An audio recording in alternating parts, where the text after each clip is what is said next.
தேர்தல் வாக்குறுதிகளில் 10% கூட திமுக நிறைவேற்றவில்லை என எடப்பாடி பழனிசாமி குற்றம் சாட்டியுள்ளார்.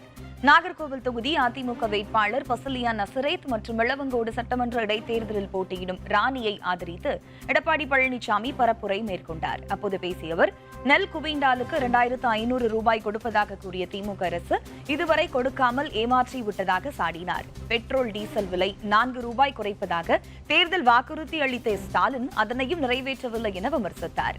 கஞ்சா போன்ற போதைப் பொருட்களை மாணவர்களுக்கு அளித்தது திமுக தான் என தெரிவித்த எடப்பாடி பழனிசாமி, தேர்தல் வாக்குறுதிகளில் 10% கூட திமுக அரசு நிறைவேற்றவில்லை என குற்றம் சாட்டியுள்ளார்.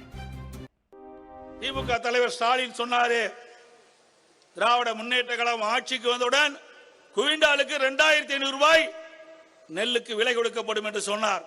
ஆட்சிக்கு வந்து 3 ஆண்டு காலம் ஆகிறது, இன்னும் நெல்லுக்கு விலை நிர்ணயம் செய்யவில்லை. அவள் சொன்ன மாதிரி 2500 ரூபாய் குவிண்டாலுக்கு இதுவரைக்கும் கிடைக்கல. விவசாயிகளை ஏமாற்றுகின்ற அரசு அதிமுக அரசு. ஒரு அறிவிப்பு 2 அறிவிப்புல 520 அறிவிப்புகள். அந்த 520 அறிவிப்புல ஒரு 10% அறிவிப்பு கூட இதுவரைக்கும் நிறைவேற்றப்படல. 10% அறிவிப்பு கூட இதுவரைக்கும் நிறைவேற்றப்படல.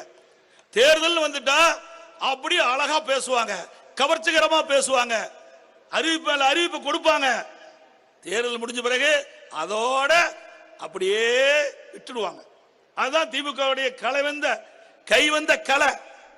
560 அறிவிப்பு நீங்க நிறைவேற்றினீங்களா? 100 நாள் வேலை திட்டம் 150 நாளா உயர்த்துன்னு சொல்றீங்க, உயர்த்தினீங்களா? இல்லையே. ரேஷன் கடையில 1 கிலோ சர்க்கரைக்கு பதிலா 2 கிலோ சர்க்கரை கொடுக்கறாங்க, செஞ்சாங்களா? பெட்ரோல் டீசல் விலை குறைப்புன்னு சொன்னீங்க, பெட்ரோலுக்கு மட்டும் 3 ரூபாய் குறைச்சிட்டு விட்டுட்டீங்க. ஆனா உங்க தேர்தல் அறிக்கையில 5 ரூபாய் குறைப்புன்னு பேச்சு, அதுவும் செய்யல.